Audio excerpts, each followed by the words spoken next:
ये क्या है लल्ला? ये क्या था तेरे मुंह में, दिखा। ओहो, मैं तो भूल ही गया था कि मेरे भीतर ही तो सारी सृष्टि समाई हुई है। मैया ने उसकी झलक देख ली। अब क्या होगा? क्या हुआ यशोदा? सुनो जी, जी हमारे लल्ला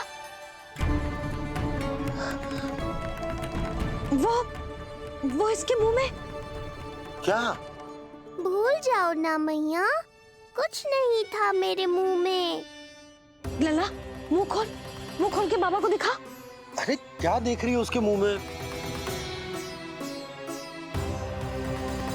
अवश्य ही मेरा दृष्टि भ्रम होगा, किंतु ऐसा भ्रम।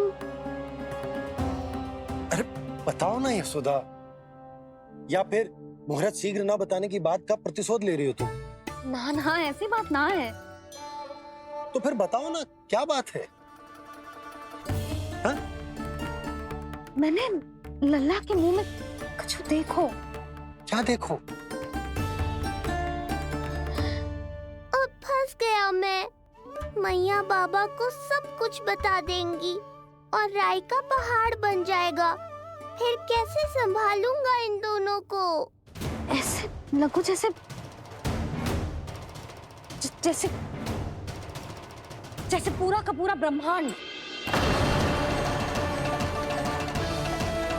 ब्रह्मांड लल्ला के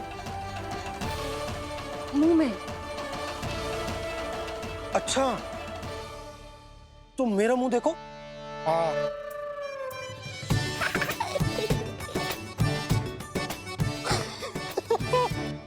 ब्रह्मा यशोदा, मुझे पता था आप मेरा उपहास उड़ाओगे। अरे नहीं नहीं नहीं, तुम देखो तो सही।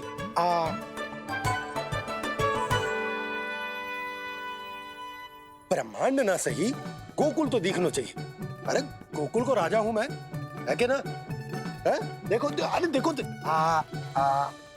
धन्यवाद बाबा, आपने इस बात को गंभीरता से नहीं लिया, इसलिए अब मैया भी नहीं लेंगी।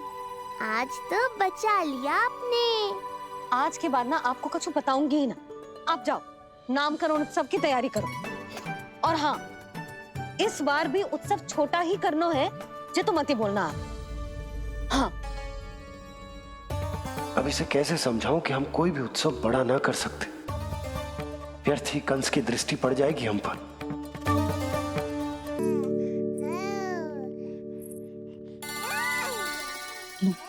अभी से पुकारने लगो जी, अभी तो आई हो रसोई में।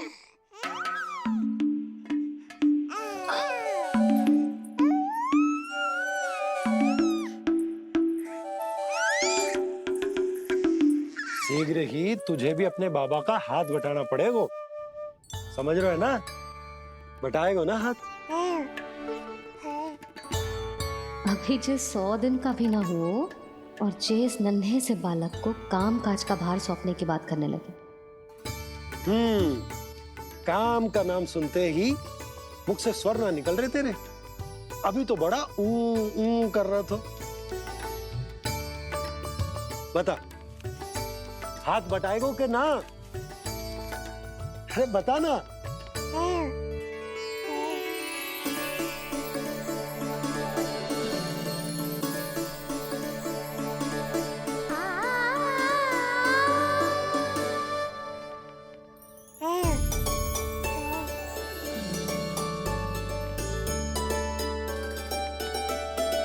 कल तू पूरा 100 दिन को हो जाएगा लल्ला। पंडित जी आएंगे, तुझे नया नाम मिलेगा।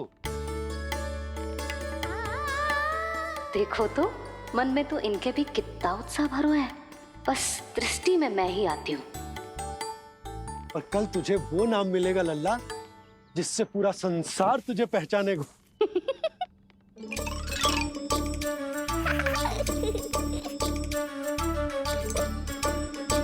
अब लल्ला, कितना कार्य शेष है और तूने मुझे बातों में लगा लियो। मुझे क्यों फंसा रहे हो बाबा? छुपाने की कोई आवश्यकता ना है। जितनी उत्साहित मैं हूँ, उतने ही उत्साहित आप भी हो इसके नामकरण को लेके, पता है मुझे। लल्ला के नामकरण पे उसके बाबा उत्साहित ना होंगे? बिल्कुल होंगे, इसीलिए तो कह रही हूँ अपना उत्साह बांटो अपने लल्ला के साथ। मैं अभी आई। अच्छा, ऐसे तो तुम लल्ला को छोड़ के कहीं ना जाती। अभी कहाँ चली? रोहिणी जिज्जी के पास, और कहाँ। लल्ला और उसके दाऊ के नामकरण की तैयारी करनी है कि ना। कितने लोगों को आमंत्रित करना है, कितने प्रकार की मिठाइयां बनानी है, ढोल वाले को कितने बजे का समय देना है, ये सब सुनिश्चित करना है ना, ताकि जे उत्सव गोकुल का सबसे बड़ा उत्सव हो। अरे सूची देनी है जिज्जी को।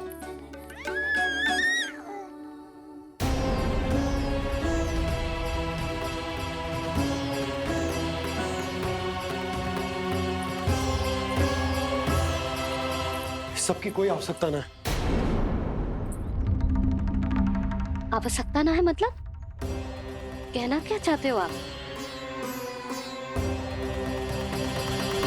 मैं ये कहना चाहता हूं कि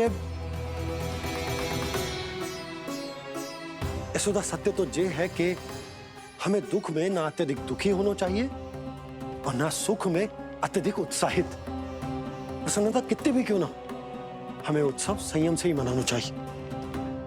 इतने वर्ष संयम ही तो रखा था ना नंद जी। ये समय संयम का ना आनंद से बावले हो जाने का है। यशोदा, हम आयोजन छोटा ही करेंगे। मैं कुछ सोच समझ कर ही तो कह रहा हूँ। पर क्यों? मुझे भी तो समझाओ। हर बात समझाने की ना होती यशोदा। अच्छा, पति पत्नी में भेद हो तो है? ठीक, मैं कोई भेद ना रखूं। जो भी अब तक मैंने तुम्हें ना बताया है वो सब बताऊं। ओहो, क्या कर रहे हो बाबा? कंस के बारे में कुछ बता मत देना मैया को। वो मंगला है ना, उसने आज शाम को ही बछड़ा दियो और भाद्रपद का मास लगभग बीतने को ही है, तो धीरे धीरे शरद ऋतु आ जाएगी, दूध की हानि भी कम हो जाएगी। हाँ? और वो सरजू है ना, उसको बैद जी ने पूरे पखवाड़े का विश्राम के लिए कहा है। क्यों? क्योंकि वो ठाट से गिर गए थे और गिरते समय उसे भीतरी चोट लग गई थी। अरे और... बस बस बस, ये सब मुझे क्यों बता रहे हो? इसका नामकरण से क्या संबंध? तुम्ही ने तो कही ना कि पति पत्नी के बीच में कोई भेद ना होता, तो मुझे जो भी बात पता है मैं तुम्हें बताऊंगा।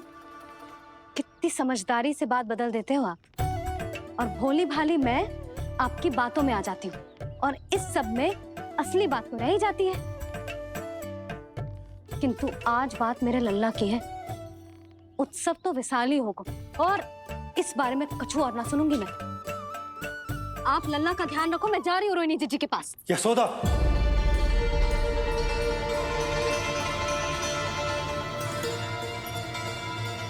बात केवल सुनने की ना होती, उसे समझना भी पड़ता है।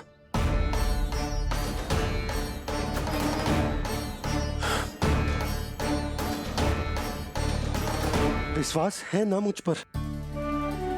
मैं कुछ सोच समझ कर ही कर रहा हूँ ना। उत्सव तो छोटा ही होगा।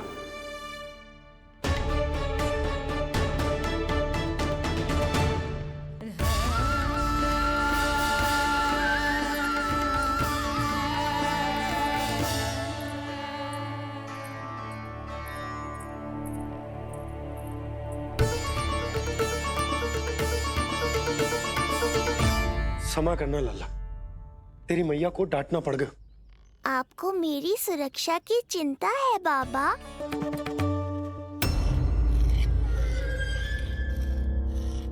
लगता है आपके सैनिक और तलवार दोनों की धार कुंद पड़ गई है महाराज। महाराज, मुझे भय था कि कहीं ऋषि गर्ग मुझे श्राप ना दे दे।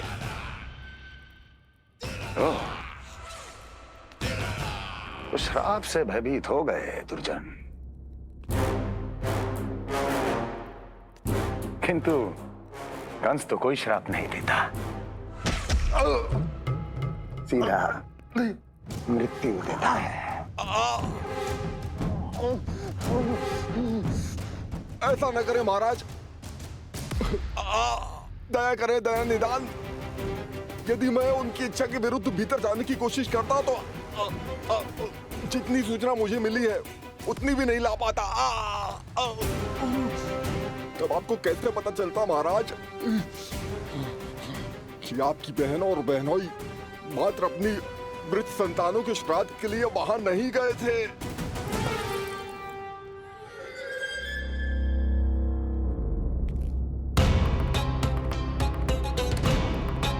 आगे बोलो। पूरी तरह तो नहीं सुन पाया महाराज, किंतु मैंने स्वयं अपने नेत्रों से देखा है महाराज। राजकुमारी देवकी ने ऋषि गर्ग के हाथ में कुछ दिया था। ये सत्य है महाराज, और ऋषि गर्ग ने उन दोनों को वचन भी दिया था। सही समय की प्रतीक्षा कीजिए राजन, आपके दोनों कार्य पूर्ण होंगे। महाराज, मैं आपका सबसे विश्वसनीय सेवक हूं। आपके हर आदेश का पालन करना मेरा अधिकार है, और मैंने अपने अधिकारों का पालन किया भी है महाराज। किंतु फिर भी यदि मेरी ओर से कोई भूल हुई हो, मुझे क्षमा करे दया निदान, मुझे क्षमा करे। इसका अर्थ है कि उत्कच सही कह रहा था। वो दोनों अवश्य ही कोई ना कोई षड्यंत्र रच रहे हैं मेरे विरुद्ध। समय आ गया है, अब मुझे किसी ऐसे की खोज करनी होगी जो उतना ही शक्तिशाली हो जितनी की मेरी ये तलवार।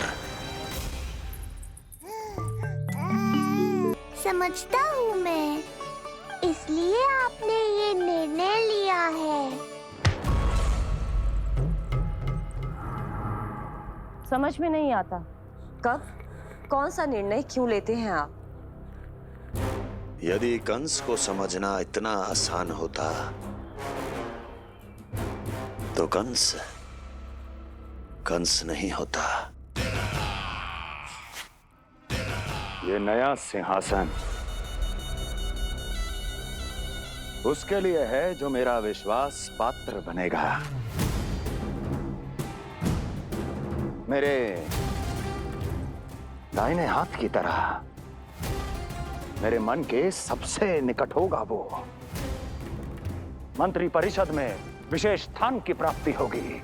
मेरे बाद पूरे राज्य के लिए उसी का वचन होगा। शासन। किंतु ये अधिकार केवल उसे प्राप्त होगा जो मेरी परीक्षा में उत्तीर्ण होगा। मेरा सबसे महत्वपूर्ण कार्य करेगा वो। इसलिए जाओ, कह दो सभी बाहुबलियों को, महाबलियों को, दैत्यों को, दानवों को, प्रेतों को, पिशाचों को, सभी को ये सूचना दे दो। ना ना ना ना, सूचना नहीं, चुनौती दो कि यदि साहस है तो आए, मेरी परीक्षा में उत्तीर्ण हो और इस सिंहासन पर बैठने का अधिकार प्राप्त कर ले। जाओ। और हां, ये अवश्य कहना कि केवल वही आए जिनके हृदय में साहस का ज्वालामुखी धधकता हो, जिनकी तलवारें पर्वतों का सीना चीरने को व्याकुल हो, जिनकी संकल्प शक्ति इतनी दृढ़ हो कि मृत्यु से टक्कर ले लें। कायर नहीं चाहिए मुझे। जाओ। महाराज, आप जिसे भी ये विशेष पद देंगे, भविष्य में यदि वही हमारे शीश पर बैठ गया तो क्या करेंगे आप? पहले ऐसा कोई योद्धा सामने तो आए अस्ति, जो उस विष्णु के अवतार का संहार कर सके।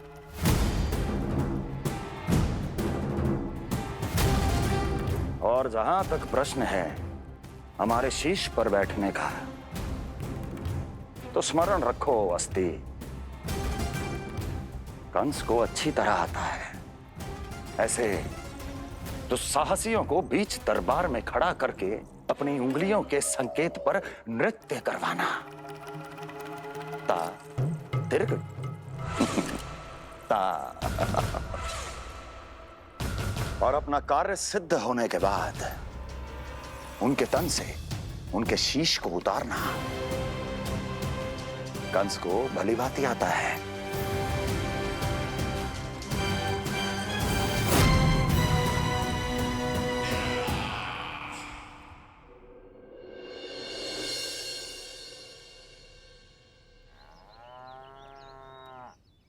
पूरे 100 दिन का होगा हुआ तो लल्ला, कम से कम 100 व्यक्ति तो आने चाहिए थे ना तेरे और तेरे दाऊ के नामकरण में। हाँ, अब तुम मुस्कुरा क्या रहो है? तू ही बता, जे भवन देख के लग रहा है कि यहाँ कोई उत्सव है? बिना अतिथियों के कैसा उत्सव और कैसा आनंद, तू ही बता। पर मैं करूं भी तो क्या? पता है लल्ला, मुझे तो लग रहा है तेरे बाबा ना कंजूस होगा है। नहीं तो भला और क्या समस्या हो सकती है उन्हें बड़े आयोजन से? अरे गोकुल के राजा का लल्ला है तू, राजकुमार। यदि तेरा आयोजन बड़ा ना होगो तो भला किसका होगो?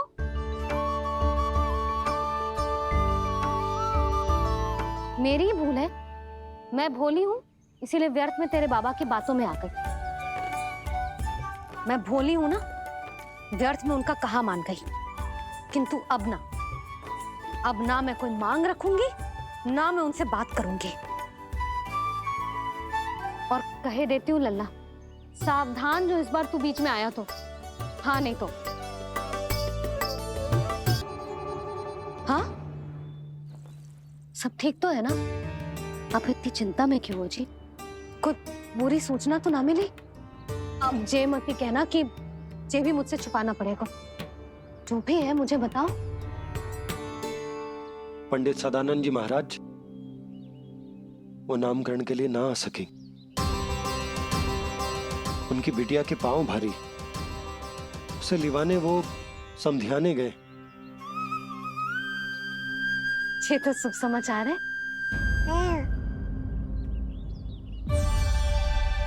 किंतु मेरे लल्ला का नामकरण अब वो सही मुहूर्त पे कैसे होगा? वही तो समझ ना आ रहा। ऐसे मन छोटा करने की आवश्यकता नहीं है मैया बाबा। आप दोनों तो स्वागत की तैयारी करो, आ रहे हैं वो।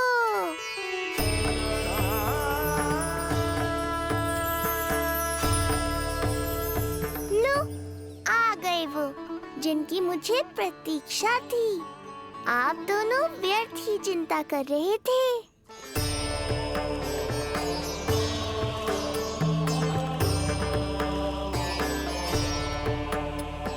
अब कौन करेगा मेरे लल्ला का नामकरण? ऋषि गर्ग,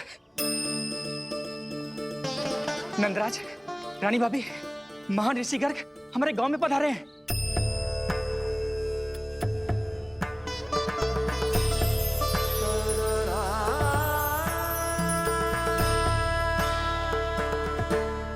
ऋषि गर्ग गोकुल में?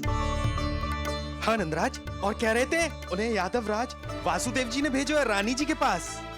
अरे तो तुम लोग खड़े खड़े क्या देख रहे हो? जाओ उनके सत्कार की तैयारी करो। जी यशोदा, उनके स्वागत की तैयारी करो। सुनो जी, वो तो यादवों के कुलगुरु है ना, रोहिणी जीजी के यहाँ आए हैं, हमारे यहाँ आएंगे। आप देखती जाओ मैया, वो सीधे हमारे घर ही आएंगे।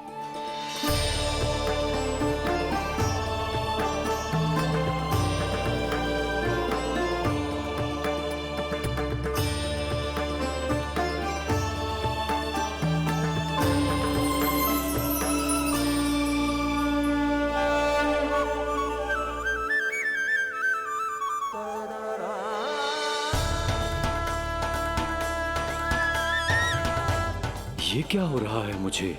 मैं उस भवन की ओर क्यों बढ़ा जा रहा हूँ? क्योंकि आपके यहाँ आने से ही मेरी मैया बाबा की चिंता समाप्त होगी ऋषिवर। ये बात तो मैं न जानता, परंतु मुझे जाकर उनको स्वागत करना चाहिए।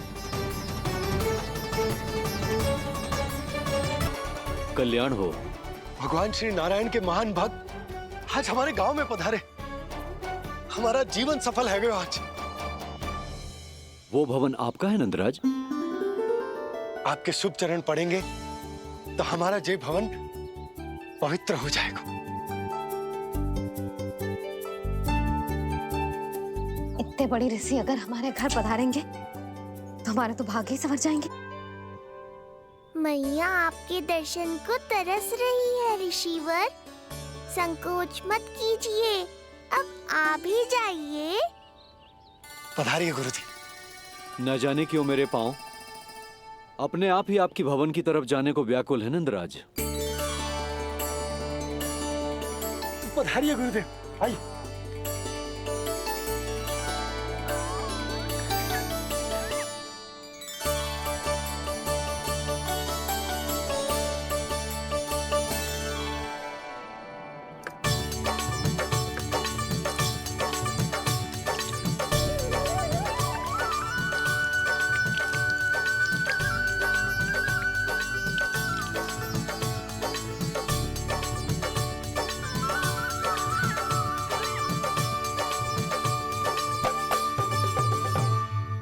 कल्याण हो। पधारिए।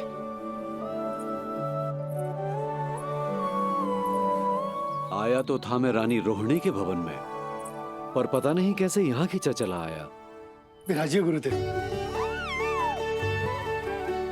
महाराज, आप इसे भी रोहिणी जिज्जी का ही घर समझिए। मैं अब भी बुला कर लाती हूँ। महाराज, ये हमारा सौभाग्य है कि आपने यहाँ आना स्वीकार किया। कहिए, क्या सेवा करूं मैं आपकी? मुझे आपके भाई वासुदेव ने भेजा है नंदराज।